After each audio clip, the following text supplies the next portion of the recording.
Okay, well, tonight we actually get to officially kick off the first of our guest lectures. Our first guest is Mr. Chris Stevens.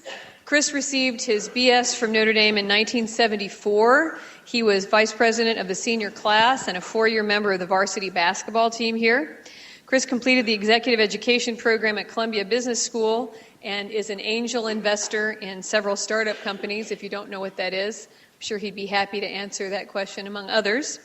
As you might have guessed from the treats that we have outside, Chris is involved with Keurig Coffee Systems. He is one of the original 4 team members to develop and launch the Keurig Premium Coffee System in 1998.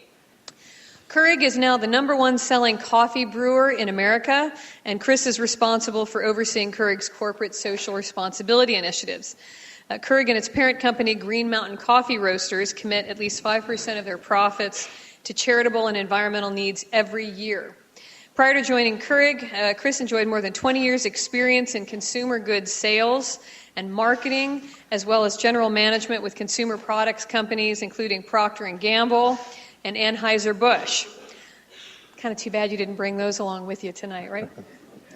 A frequent guest lecturer on entrepreneurism and life skills for numerous civic, business, and educational institutions, including Notre Dame, Chris has taught a 2-credit intensive interterm course here in Mendoza for the last 2 years.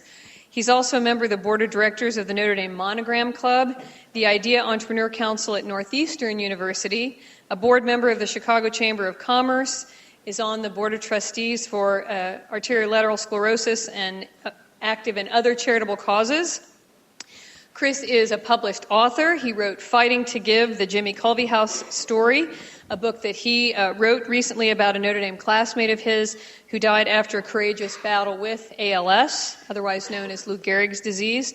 100% of the proceeds go to research for ALS and for cancer research in his late wife's name, with the goal of raising $1 million for research. This book is available on Amazon.com. It's also available here at our bookstore. Chris is a part-time actor, a voiceover artist, and executive producer of the movie 3 Days, which is scheduled to be released later this year. He has 5 children and lives in the Boston area, where Keurig started and still maintains its corporate offices. He's agreed to join us this evening and will be speaking to us about sales and entrepreneurship. Please join me in welcoming Chris Stevens.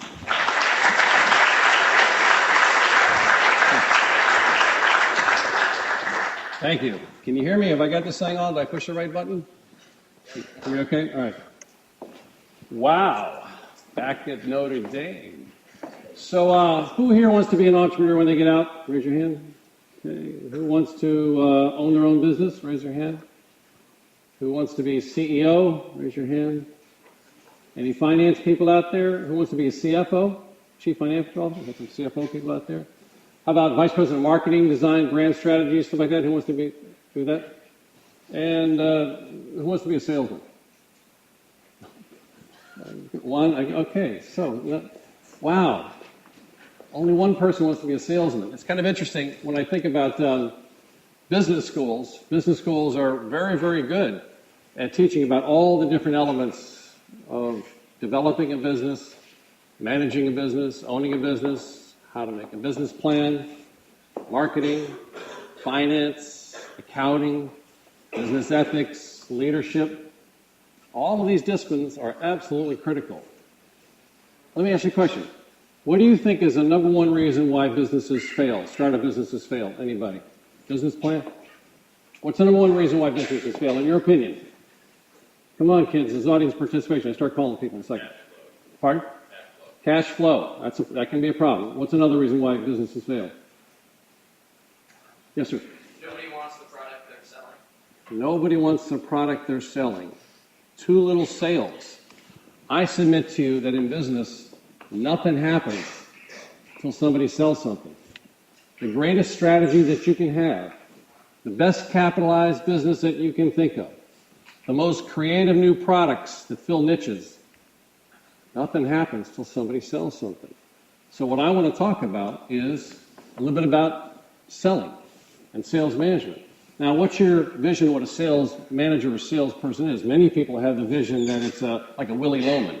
All right? What's the expression? Would you buy a used car from that salesman? Some people have that kind of a vision. But candidly, we're all selling. I mean, there's three kinds of people in this world.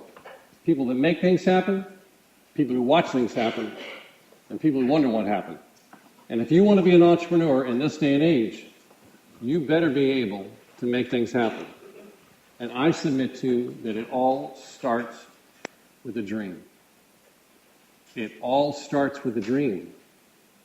What's your dream if you want to be an entrepreneur? What's your dream? What are you passionate about that you want to bring into this world? Where do you want to leave your mark? I'll ask you a question. What do you think all of these people up here have in common? Take your time. You probably recognize a few faces. You might want to guess what all these people up here, there's 10 of them up there. I see Oprah, Stephen Jobs. That looks like 50 Cent. Puffy, Howard Schultz, Ursula Burns. What do they all have in common? Yes, sir. Their tireless pursuit of their dream. Passionate and their tireless pursuit of their dream. What else?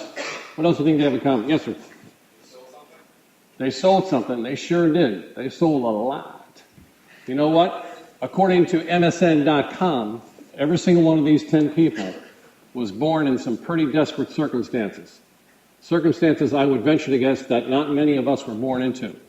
I quote, "These highly successful chief executives came from poor or desperate beginnings, and those origins can sometimes explain how much they achieved or how they achieved so much.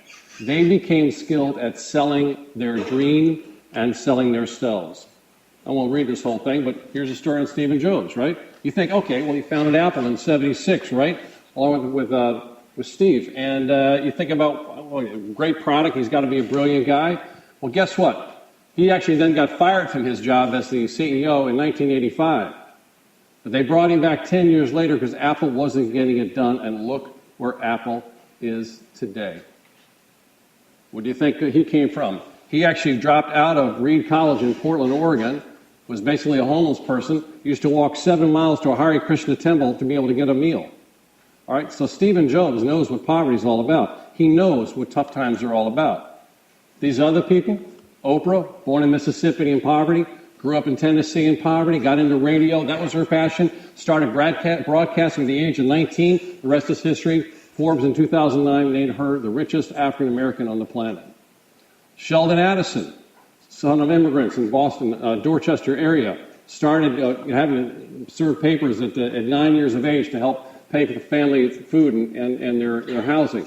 He went on to become CEO of Sands Hotel. He's got about a $23 billion net worth. Ursula Burns, born in the New York projects, then got out of it and started studying mechanical engineering and got into Xerox and worked her way up, and is now the 27th most powerful person in America according to Fortune. Howard Schultz, raised in a Brooklyn project. Who would have thought? You ought to read his book, Onward. You want to be an entrepreneur? Read about Onward. Read about how Starbucks was built.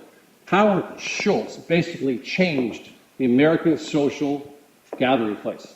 It used to be the diner, the bar, the tavern. It's not any longer. It's a coffee house.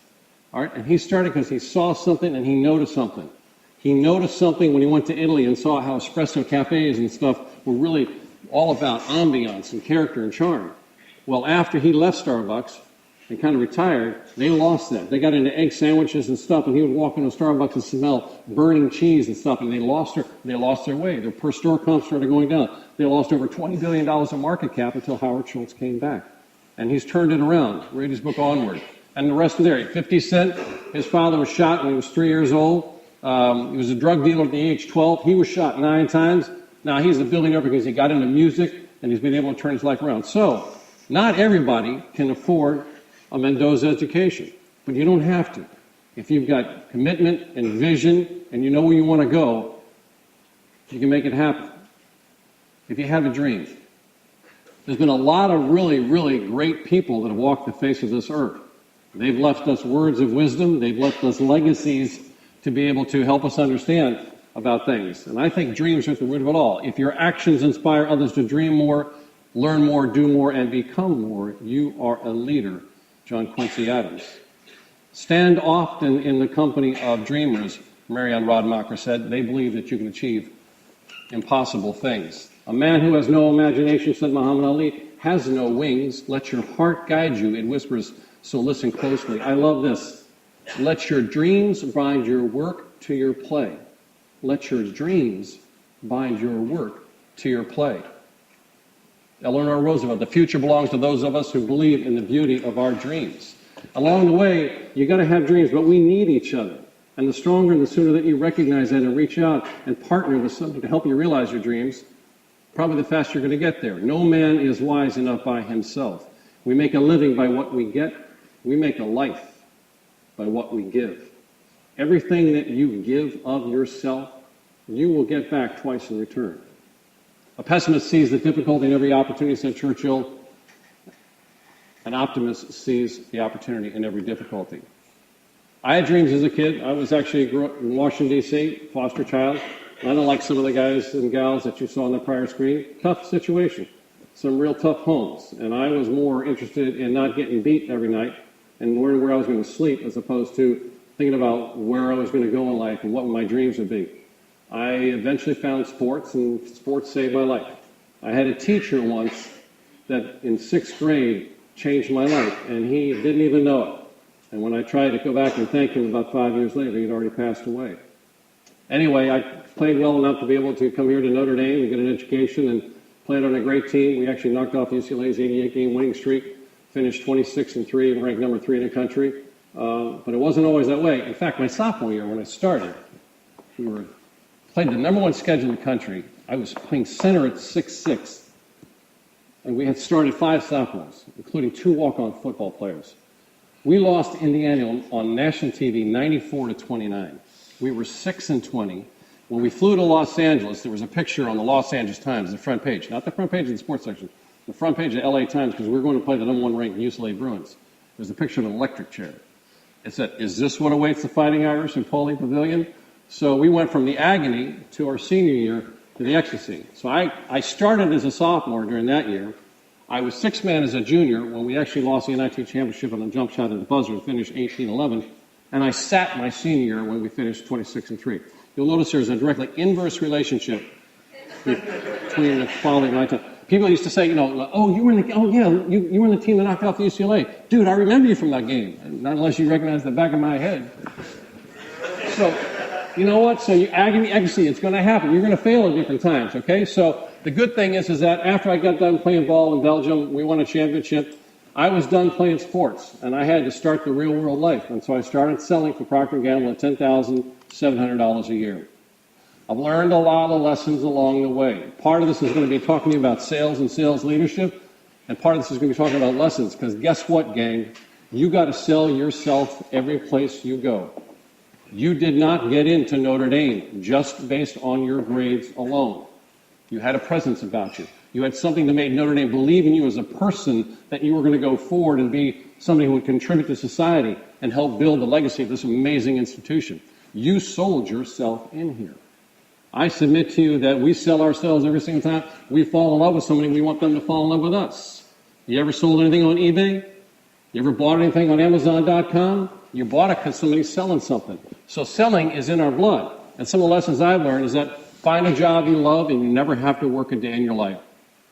If you think you're too big to do the little job, trust me, you're too little to do the big job. Along the way, make it your point to learn every aspect of that business that you're a part of. If you think you can, you're right. And if you think you cannot, you're also right. It's all about a state of mind. And there's been a lot of great books written that can help you from an attitude standpoint create that constant state of mind. Goals are key. You got to write them down. And remember this. Everyone has the will to win, said Bobby Knight, but few have the will to prepare to win. The fact that you're here tonight is indication of the fact that, well, sales leadership, not sure, but let me at least go and find out. Maybe I'll learn something. And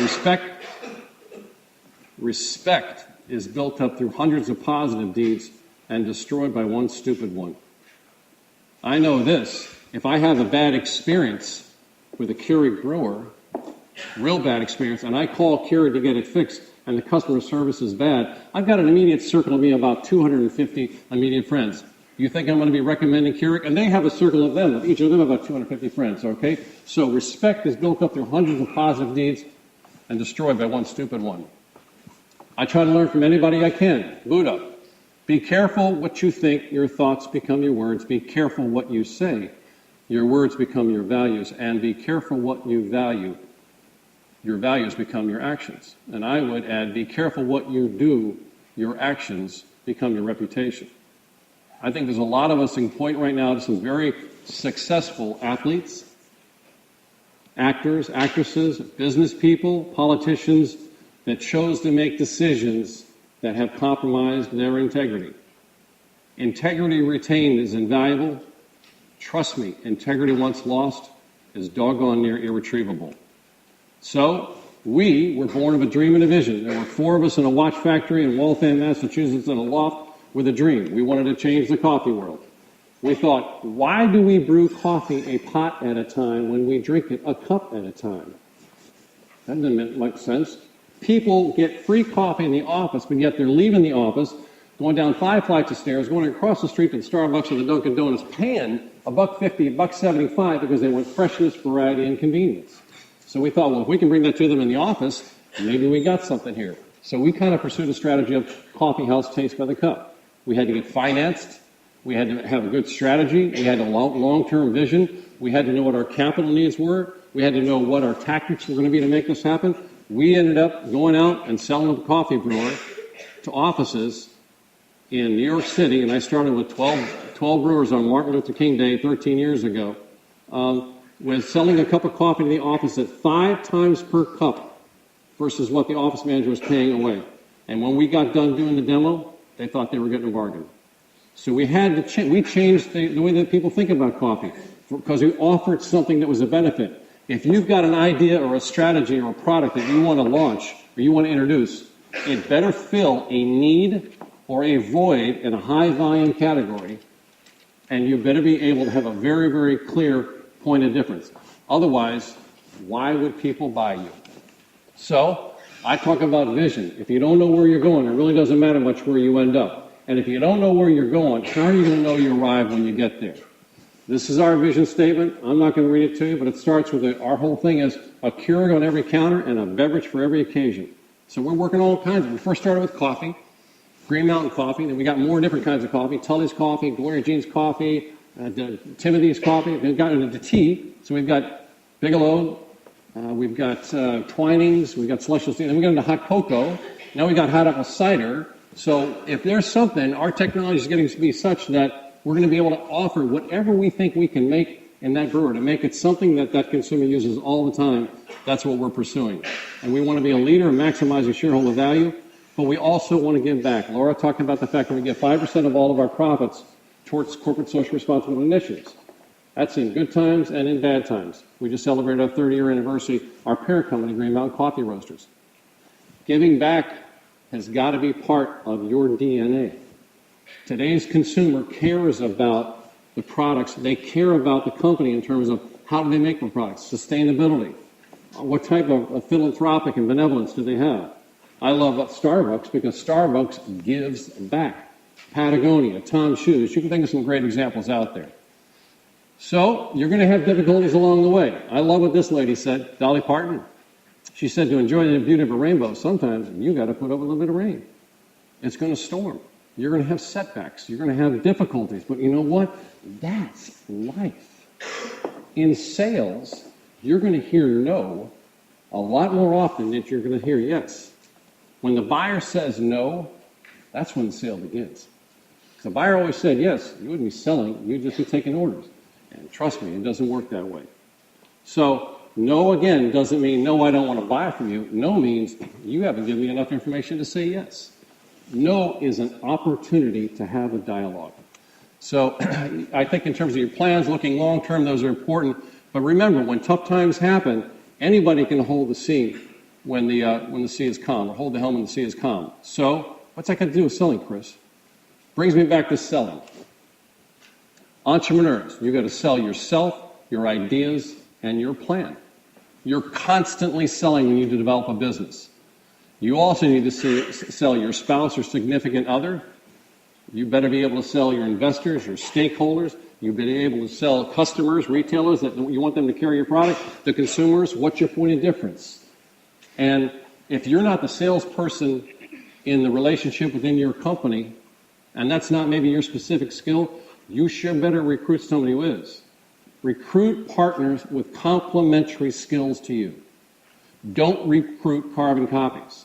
Trust me, if two partners always agree in business, one of them is unnecessary. So you want to be able to have a partner that you can engage with and push and challenge each other with, and trust me, your end product will be much, much better. There's a lot more than meets the eye to selling.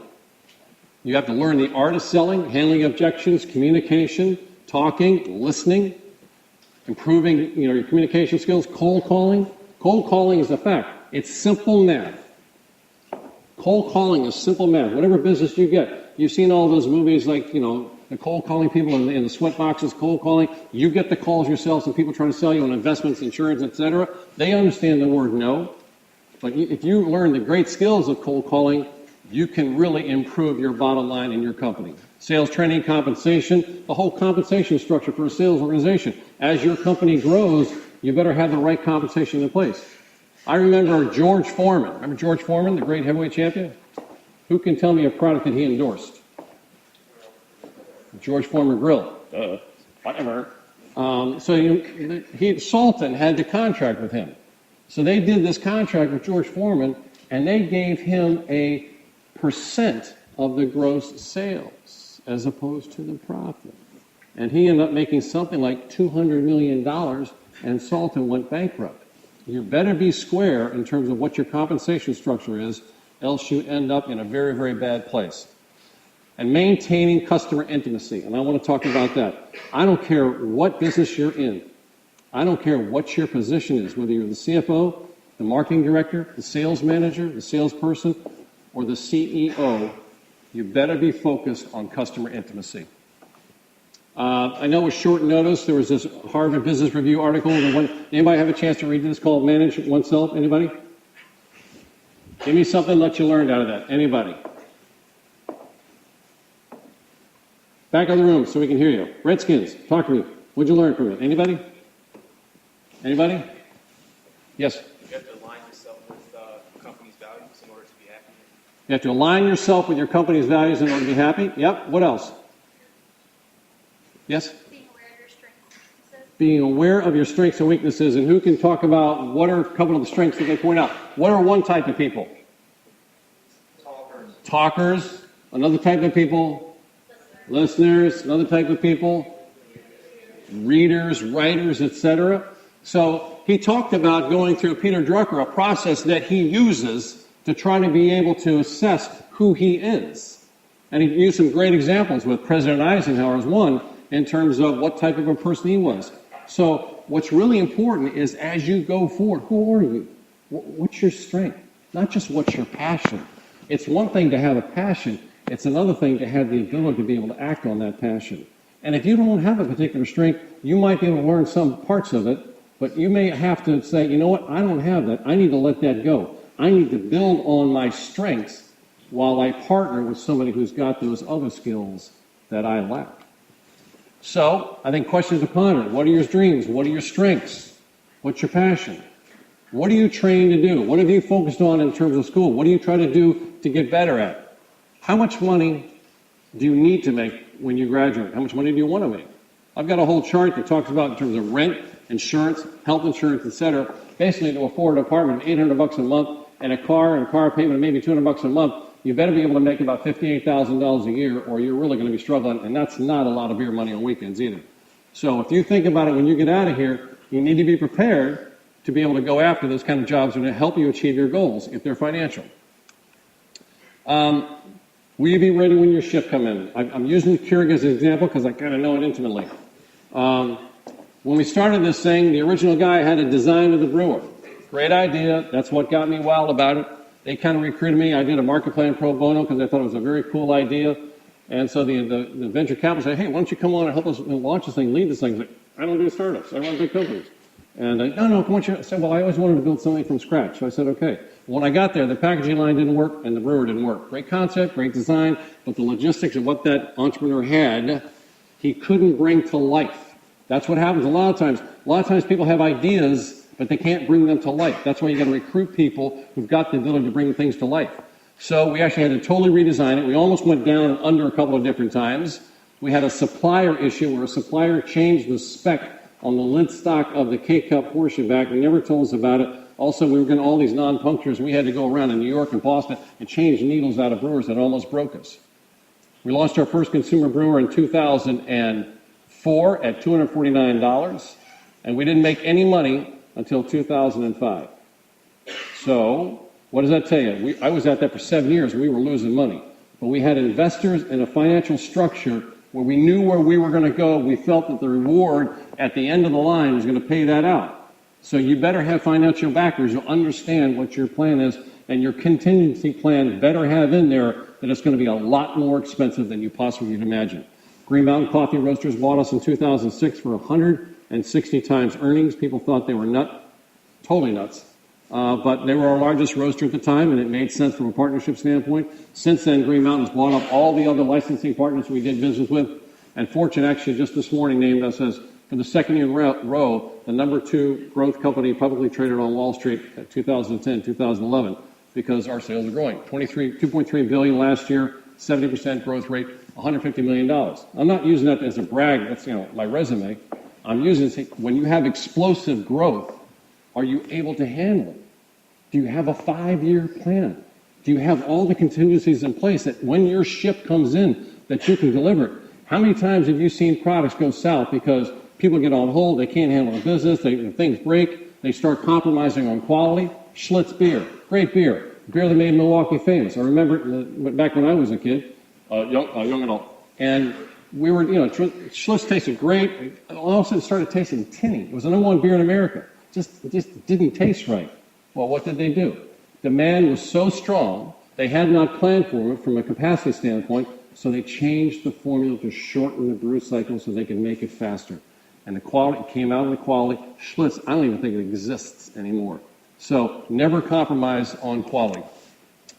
The road to success is sometimes not very smoothly paved. Anybody recognize this gentleman?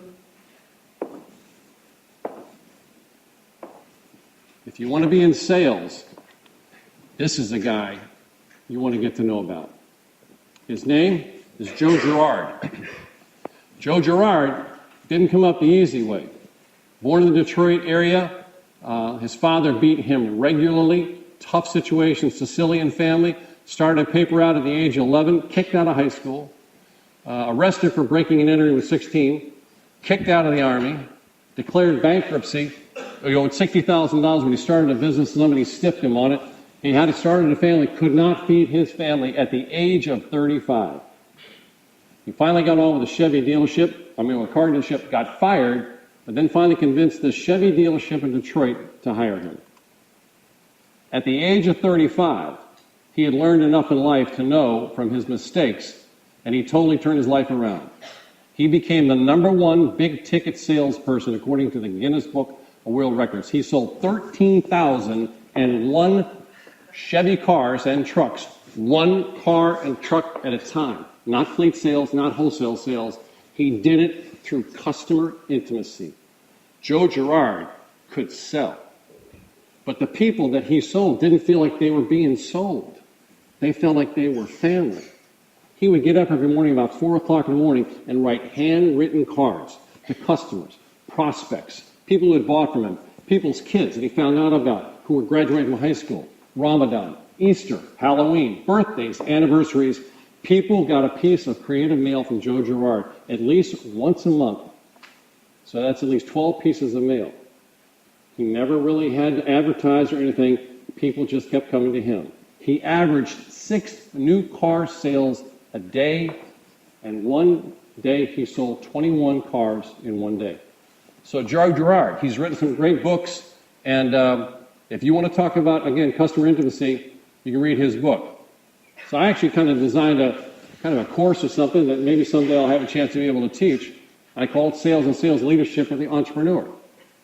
You notice I don't call it sales management. I think you manage affairs, you lead people. You lead people.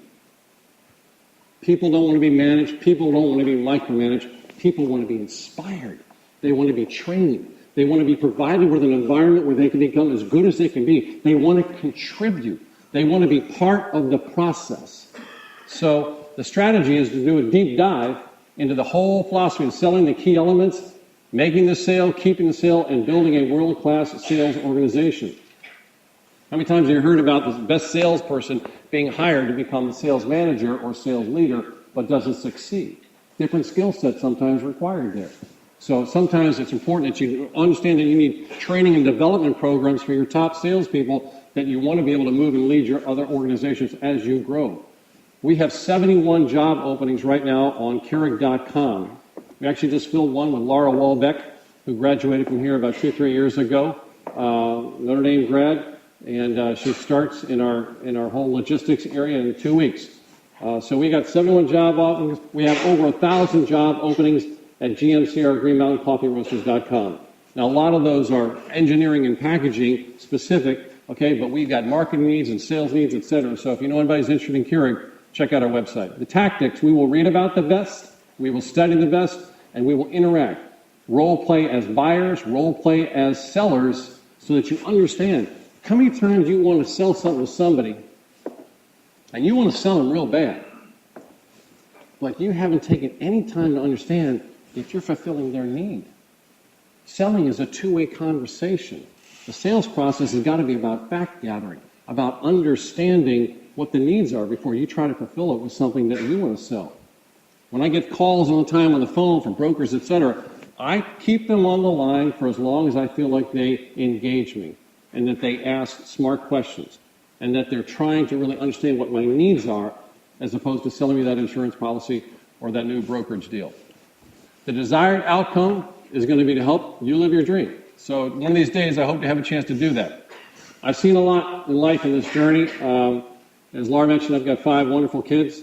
I've had a chance to live a lot of places, do a lot of different things. So I want to just talk to you a little bit about the journey and talk to you about some things I've learned along the way, mistakes I've made from a sales standpoint. Also, some successes I think that might be tips for you to be able to do well yourself. Your dream is only your dream until you write it down. I started with P&G in 75, and then I moved to Detroit, and then started Chicago, and then Pittsburgh, Detroit, Cincinnati, and then Boston in 5 years. I found out P&G doesn't have a Procter & Gamble, stands for Pack and Go. But when I got up there, my next move was back to Cincinnati and up the ladder, selling more soap, and I just didn't really want to do that. So I had dinner with a buddy of mine, who actually was a classmate of mine here in Notre Dame, Jerry Samaniego, and he sounded like he wasn't really happy doing his thing either. And I said, dude, we got to do something. I said, I'll tell you what, I'm going to write down on this piece of paper right here. I haven't had a piece of paper with me. I said, I'm going to write down where I want to be in 2 years, what I want to do, how much money I want to be making, and why don't you do the same? And then we'll seal them in envelopes. We'll hand them to each other. We won't open them until 2 years from now. We'll either eat here or at your place, and we'll open the envelopes and see how we do. See, and whoever did the best job doesn't have to buy dinner. Deal? He's like, yeah, sure, he's an athlete, competitor like I was.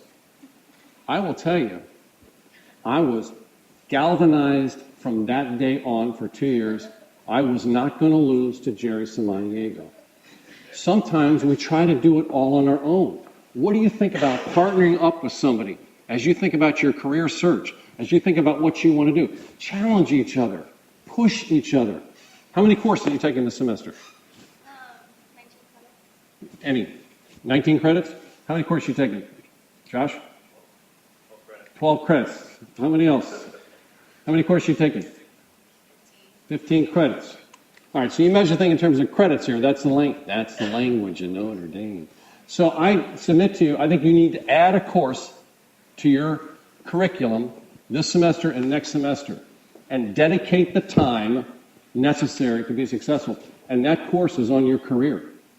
Set a course. Set some goals. What are you doing to be able to fulfill your dream? Set the objective about where you want to be, what you want to do, and what's your strategy for getting there. And spend time every week consciously working on that and grade yourself on it. Self-graded, honor system. Trust me, it will work. And I think about different, career center, there's only wonderful things that are really here that are great and available to you. I think interview tips to leave an impression. Again, you want all the basics, know the competition, know the company. But one of the things I see, people come in, they don't look around. Look around. When you come in to interview me, look at my desk. Are there kids or whatever? Start a conversation, engage me, sell me on wanting to talk to you. If I do a lot of interviewing, I'm either sold or not sold probably in the first 15 seconds I see you. Are you polished? Are you professional? Are you nervous? Are you sloppy? Are you inattentive? Do you use the word like after every other word in the sentence? Done. You need to learn how to communicate. So I role play and arrive 15 minutes early, etc. And the other thing is prepare a portfolio. I think this is critical. I told Laura about it when she came to an interview with Keurig. She never heard about it, so maybe many people out here have not either. I think it's absolutely critical. When you go into an interview, you bring your resume? Yes? Anybody bring a portfolio? Okay. Can you tell me a little about your portfolio?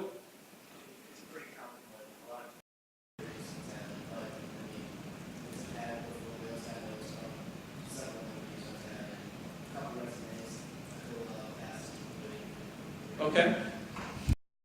Good. I think what you ought to think about doing is have a portfolio, nice leather binder. First page should be someone that you can change, and it should say, Laura Hollis, a current profile, September the 13th, 2011. Logo of the company in the background, the guy or gal's name that you're interviewing with right there at the bottom. All right, and then acetate. The first acetate is your updated resume. And then chronologically going back in time, what are the things that you have done that you can point to? Empirical stuff that shows this interviewer that you're ready, you're the person for the job. You're qualified. Examples of Excel spreadsheets or PowerPoints that you've done. I saw some PowerPoint presentations today in another class that totally blew me away. I don't even dress for that game. All right, but when I see someone who's got those kind of skills, I want to talk to them. Maybe examples of letters of recommendation or commendation that you receive from charities that you volunteered for. So that when you're in the interview, and you're going to get all this typical, tell me about a time when, you're going to get those questions. Tell me about a time when you had to use persuasion to overcome. Tell me about a time when you had to overcome an objection. You say, well, gee whiz, Mr. Johnson, I actually, there was a specific instance. Well, here, let me show you. Then you take this out, and you put that in front of him with his name on it. And I'll tell you right now, you will make an impression that will not be forgotten.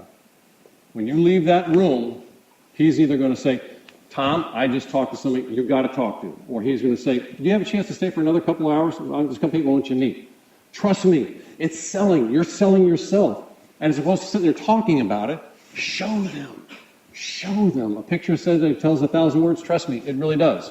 All right, so that's just one of my recommendations. And then I got my top 10 tips for your living your dream. Okay? Number 10, you are no better. You're an athlete, you're no better. Be nice to the people that you meet on the way up because you never know who you're going to run to on the way down. I always tell my kids in high school, you better be nice to the nerds because you're probably going to be working with one someday because they're studying there. You call them a nerd because you don't think that they're cool or whatever. Diversity is what we're all about. It's why it works. It's why it works. High school kids can get into the cliques and stuff like that, and I tell them, I say, you know what, I'm sorry. That iPod that you can't let go of, who do you think designed that? A linebacker? No, it was probably the kid in science that you made fun of because you thought he was a little bit nerdy. Oh, and those designer jeans that Mom bought you from Abercrombie & Fitch, do you think it was the first baseman who designed those? The cool guy? No. It was probably the gay kid that you sat next to that you did not stand up for when other people made fun of him because of who he was and who he is. It's work. It all works, and we've got to be able to celebrate it. And all of us have the opportunity right now to go into schools and counsel and mentor young people. The bullying has got to stop. The peer group pressure from social media and everything on these young people is way too much. So anybody here volunteering, helping out, and seniors, anything like that? God bless you. That's an important thing to do. So remember that we're no better. Father Hesper said something that I thought was really profound one time. He said, you know what? The greatest gift you can give your children is not necessarily your time. That's important. The greatest gift you can give your children is to love their mother. Now, not all marriages end up the same way. Not all partnerships do that. But that's no excuse for a lack of respect, a lack of dignity.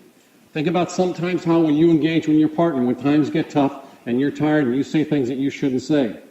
Think about children that observe this, all right? And their whole idea about relationships starts with their ability to be able to take a look at people being loving and respectful of each other, even if they're not together anymore. And I mentioned again, integrity retained is invaluable. Integrity once lost is irretrievable. Don't be afraid to fail. Aim high, soaring. Aim low, boring. If you're always achieving your goals, maybe you're not pushing yourself quite high enough. And again, shoot for the moon, said Les Brown, because even if you fail, you'll still be among the stars. Do not let what you can do interfere with what you cannot do. Do not let what you cannot do interfere with what you can do. John Wooden, great man, great man. He's written some books, and there's a man that you ought to read and admire. The quality of a man's life, Lombardi, is in direct proportion to his commitment and excellence, regardless of his chosen field of endeavor. There's some great books written on coaching in terms of motivating and things in terms of coaching and teams, and there's some really good things to be learned there. Respect your coworkers and friends. A great manager, I read this on a super salad wall one time. It's a great manager doesn't build the business. A great manager builds an organization, for it is the organization that builds the business. Don't be a micromanager. Don't try to do it all yourself. Catch people do things right. Praise them in public. Correct them in private. How many times have you been in a restaurant where maybe somebody drops a tray and the manager comes over and starts ripping right there in front of the customers? How long do you think it's going to take that person to get over that? Praise in public, correct in private. Ronald Reagan followed Jimmy Carter, and Jimmy Carter, they said, probably worked 18, 16 hours a day. A tireless worker, good man, hard-working man. Ronald Reagan comes in 8 years in the office, and most people thought he worked about 6 to 8 hours a day. He had breakfast with Nancy and the residents, and in the afternoon, tea and coffee. And they said, Mr. President, how do you manage a schedule like that? He said, I found that the key to success is finding good people, giving them the tools to get the job done, and then getting the heck out of the way and letting them get it done. Make sure that you empower the people that you work with as you grow.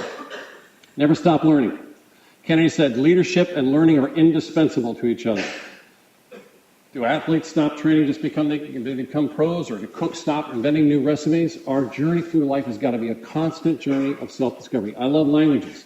I'm teaching myself Italian, just me. So when I go for a walk, I take a little Italian book. People think I'm nuts. But find out what it is. You just get so stimulated sometimes when you just teach yourself something new. Number 5, serve your country. Any veterans here? God bless you, sir. Anybody else? Anybody, Lee? How are you, sir? Anybody have family that's in the military right now? Immediate family? Close friends? Not a majority. Quite a few. The blanket of freedom that we enjoy today has been provided by people who are willing to serve and to step up.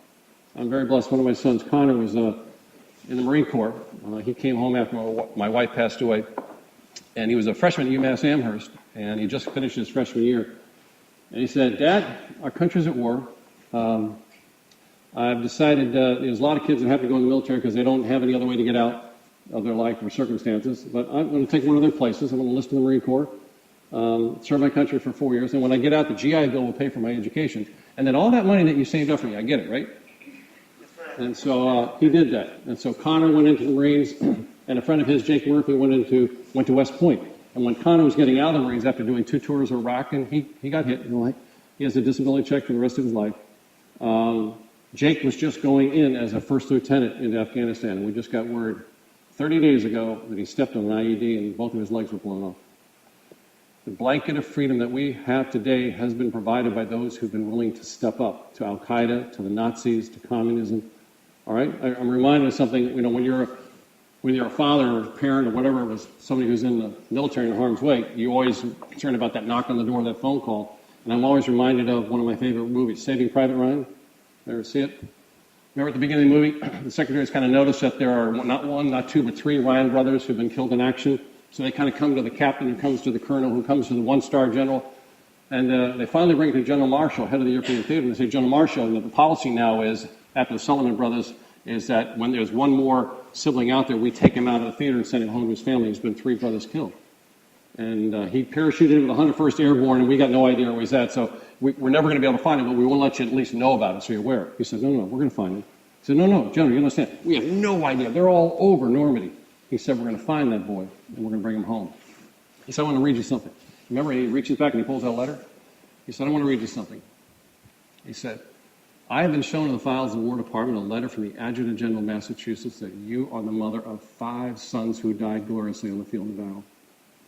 I feel how weak and fruitless must be any words of mine which should attempt to beguile you from the grief of a loss so overwhelming. But I cannot refrain from tending to you the consolation that may be felt. and the thanks of a nation that they died to save. I pray that our Heavenly Father may assuage the anguish of your bereavement and leave you only the cherished memory of the loved and the lost and the solemn pride that must be yours to have laid so costly a sacrifice upon the altar of freedom. Abraham Lincoln wrote that letter to Mrs. Bixby in 1864, who lost 5 sons. And I would submit to you that the President could take that time. We could take time to send care packages, to do whatever we can to support those who are overseas, because they are providing the blanket of freedom that we enjoy. Pat Tillman left a multi-million-dollar contract with the Arizona Cardinals Free Safety to join his brother in Special Forces and was killed by friendly fire. He gave the ultimate last full measure of his devotion.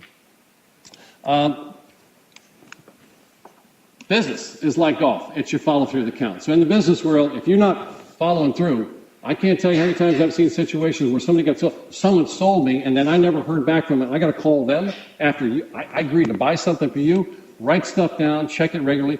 Be the Joe Girard of your field. Handwritten cards. When I do an interview, boy, when I get a handwritten card, it means a lot to me. It was just my birthday yesterday, and I will tell you, I got probably 30 emails or texts or whatever, which was nice. I got 9 handwritten cards, and I appreciated the thoughts from everybody. But that handwritten card from a couple of people that took the time to go out and print, that just meant something to me. So I'm just saying, it means something to your buyers too, to the people that you do business with. Don't forget to keep the notebook. By the notebook, I want to talk about everybody as you get older. You don't want. How many have life insurance policies right now on them? Probably not a lot. All right. As you get older, things are going to happen. You're going to have a family. You're going to have kids. You're going to have responsibilities. Keep a notebook where in one place, everything that somebody needs to access to be able to find out about how to handle the will. Where are your bank accounts? What are the life insurance policies? Where are the bonds, the stocks? What do you want done with the furniture? Well, who's going to take care of the kids? Have in one place, one notebook, so that if something should tragically happen to you and your spouse at the same time, the family's going to be devastated. Don't make it worse by having the state have to come in and take it all and have people tied up in court. Get yourselves the notebook and keep it for your family. It's never too early to start creating your legacy. Don't be defined by your success. Trust me, success will feed your ego. Setbacks will build your character. And I talked about some examples earlier today. And I think, again, maintain a balance in life and insist that your employees do the same. I've never seen on a tombstone, I wish I spent more time in the office.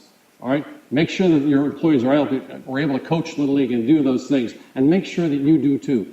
Don't get so caught up in what you're doing that you forget about the most important thing to you, which is your family. Be generous with your success. Honor the less fortunate. Seniors. The homeless. These are tough times. I'm proud of my kids because they've developed a policy that I have, and I didn't push it on them. They never walk by a homeless person without putting something in the cup. I don't care where it's at. I don't care if they got 5 cents or 10 cents in their pocket. Anybody from Boston here? All right, Storrow Drive. You come to the intersection, you want to get on the Mass Pike.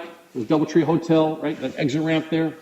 At this exit ramp there, before you get on the Mass Pike, right by the Charles Road, there's invariably a homeless person standing, right?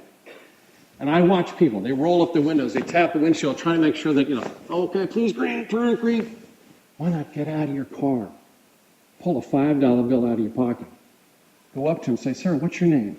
I'm Chris. How are you? Here you go, sir. Have a good day. You've got hope today. Do you know what you're going to do for that person? Do you know that maybe you can afford that $5 or $2 or $1? All right? Think about that. Think about trying to make a difference in the world, and it'll make you feel good. Trust me. Whatever you give, you will get back twice in return. Number 1, keep your higher power as your CEO. I don't know about you. I get going fast. I get going too fast sometimes. I shouldn't. Sometimes I get the phone calls and somebody texts me and I'm driving. I know. I try not to. But that tells me I'm going too fast. I got to stop someplace. I don't care if it's by the side of the road. I don't care if it's the grotto, wherever it may be. Go to a safe place, a quiet place where you can get outside of your head and give thanks for the gifts that you have and for the wonders that you've got today, and ask for forgiveness for the dumb things that you've done, or maybe the things that you really regret that you've done. I don't know about you, but when I do that, I feel like a car that just got washed. I just work better. I think better, and I sure as heck feel better. Enjoy the ride. It's the only one that we know of. And leave remarks so people know you're here. Laura mentioned the fact that I wrote a book, a buddy of mine from here at Notre Dame, class of 76. He died of Lou Gehrig's disease. I barely knew him. Being a basketball player and Joe, athlete, we go into Corby's. Those days, Corby's was pretty interesting. We go into Corby's bar, and this guy Stump, his nickname, was a bartender, 5'6". I didn't even know he went to Notre Dame. Anyway, so anybody know Professor John Gaskey? Professor Gaskey, you here by any chance? So Professor Gaskey had kept in touch, and he saw that Jimmy had a website that he was dying of ALS and was trying to raise money for ALS. And John, Professor Gaskey remembered him well from Corby's, very well. And so he sent out an email to all the boys saying, hey, this guy Stump's dying of ALS. Here's his website if you're interested. So I went to his website, and I said, hey, I went to Notre Dame. He did what? What? You guys know the story of Rudy, right? Rudy got into a game for 15 seconds. Wonderful guy. He's made a great living, based on that. Stump from Gary, Indiana, 5'6", earned 9 letters in his high school Hall of Fame in 2 sports. All he wanted to do, like Rudy, was to go to Notre Dame. Applied, rejected. Applied again, rejected. Applied a third time, rejected. Finally went before the admissions board because he wanted to get in. Got in on a probationary basis, which meant if he got any less than a B, he was out. Worked 3 jobs to pay for his education because his father wouldn't, because he had a scholarship offer for golf in the South and wouldn't take it. All right? And he walked on to the freshman team, golf team, with 6 returning lettermen, started all 4 years, set the course record at 64, that still stands, set the tournament record at 18 under, that still stands, and his life got more amazing from there. So when I read about it, I sent him some motivation stuff I'd written in for people and sent a nice donation to his website, and he bounced me back and he said, Hawk, my nickname, Chris, Hawk, I read what you wrote. You've got to write my life story. I've lived an amazing life. I was like, I'm not a writer. He said, no, you got to write it. I said, Jimmy, I don't even know you. It's been 35 years. You live in Salem, Oregon. I live in Boston. 5 kids, startup company. What are you talking about? And then I thought, okay, I'd lost my wife and both of my brothers to a disease called Huntington's disease. They all died in the same year. It was kind of a tough year. It was about a year later, and I thought, maybe this is what you want me to do. So I flew out and spent some time with him and his family, and then I literally was working on a deadline because Jimmy was dying, if you know about the disease. It's neuromuscular. So the goal is to try to raise $1 million for ALS. It's about Notre Dame, it's about sports, it's about life, it's about family, and I'm proud of it. So it's, as mentioned, Laura mentioned, it's on Amazon.com or at the bookstore. So anyway, that's my story. Selling is not a job. Selling is life. Selling and sales management can be an incredibly rewarding career. Because as I said, nothing happens till somebody sells something. As you go forward, and you have a specialty that's maybe even marketing, finance, whatever. I can't tell you how many times I've seen situations where marketing's at sales throats and there's no respect, whatever. Nothing happens till somebody sells something. So as you move forward in your lives, think about doing the right thing, think about leading, think about inspiring, and think about making it happen. Thanks very much.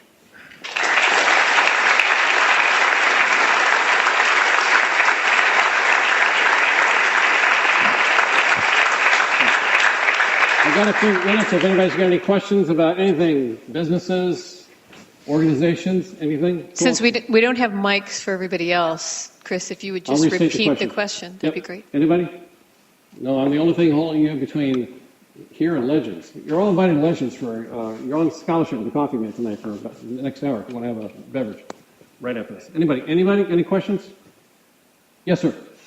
What do you think about Howard Schultz asking CEOs to curtail political donations? I don't want to make a value judgment on what Howard Schultz is doing. I believe, as Warren Buffett said, he's in a lower tax bracket than his secretary, and that's wrong. So something's got to be done about some of the ways that we're doing things now. I love the fact that there are 69 billionaires in this company that have joined the Giving Pledge, including Howard Schultz, including Warren Buffett. Warren Buffett has committed 99% of his wealth to charity. So I think as it relates to politics and specialists, did anybody hear President Obama's speech the other night on jobs creation? Anybody hear that? I mean, he's just begging us to say, look, here's some common sense things, and if we can just do this and stop the bickering, get people back to work. So I think people are trying whatever they can to try to make the world a better place, and I think that's something he's trying to do. Anybody? Yes, sir. I heard that the original engineer of the brewing device for the K-Cup got angry that they were going to sell the coffee machine for, and it just got made because the company thought K-Cups required. The original guy invented, the question is relative to the inventor of Keurig. Lovely guy, had the invention, just wouldn't let go of the design. we had invested money, and so you got a hold of our phone. You know, you got to know when to. And John, we just couldn't make it, so we bought him out. He got a fair price in terms of value at the time, but he didn't agree with the strategy. He wanted to develop his own coffee brand, and we didn't want to develop a coffee brand. We wanted to be a delivery system that allowed people to be able to enjoy the favorite coffees that they already know, love, and pay a premium for, and give it to them one cup at a time. And he just disagreed with that strategy, among other things. Anything else? Yes, sir. Can B-School teach selling? Can business school teach selling? Well, there are sales courses here, are there not? The MBA level. Not the MBA level? Well, I would submit to you that yes, you can. I mean, selling is a skill. It's not a gift. It's not inherited. It's a skill. You develop it. I'm not the best salesman in the world, but I can get into certain situations based on the training that I've got, and I can summarize the situation. I can state the idea.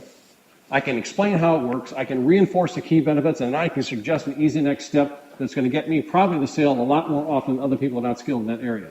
I can talk about the features of a product, but I then can translate those into the benefit of the consumer, why that feature that we've got makes sense to that consumer. So the answer to your question is yes, I absolutely think it can be done. Anybody else? The mind can only absorb what the rear end can endure. I understand that. Last one. Hi, Phil Garrison, a secretary in the Hey, Phil. And I was curious about your CSR responsibilities and how does Keurig view CSR and how you would like CSR to be viewed throughout the business world? Because right now it seems like there's a lot of viewpoints of what corporate social responsibility means to businesses. Question of hers about corporate social responsibility in businesses. Again, I think it's in our DNA. When Green Mountain purchased us in 2006, I can tell you it was not in Keurig's DNA. We were a startup, venture capital back, and all we could care about 7 days a week, 18 hours a day, was trying to maximize, value to get this thing we needed to get. But when Green Mountain bought us, and we were able to understand their culture, philosophy, and that giving back is the way to go, I can tell you, I always kind of gave back myself personally, but we just couldn't do it. So I think there are many companies that do it because it's politically correct. No disrespect, but a lot of times I see certain kind of marketing of the Susan G. Komen with the pink ribbon, and I think, wow, are you really exploiting that? Are you doing that because you really believe in it? I'm not sure. I think there's other types of initiatives that sometimes you might call into question, but at least people are trying to do something. We give our employees 52 hours of paid time off to volunteer a year, and we want them to use it. More now because of the disastrous floods in Vermont, et cetera, and places like that. We now ship over $100,000, we don't talk about this in the press, of free brewers and coffee to our troops overseas in Iraq and Afghanistan every month to try to make life on them a little bit easier. And we commit a bunch of community grants, et cetera. So I think companies that have a really focused plan, about the Avon breast walk, right? Breast cancer walk. They've become synonymous with that. I think companies that really get it, it, and you usually want to support what they're doing. Does that answer your question? The answer's mine. Anything else? Laura, thank you very much.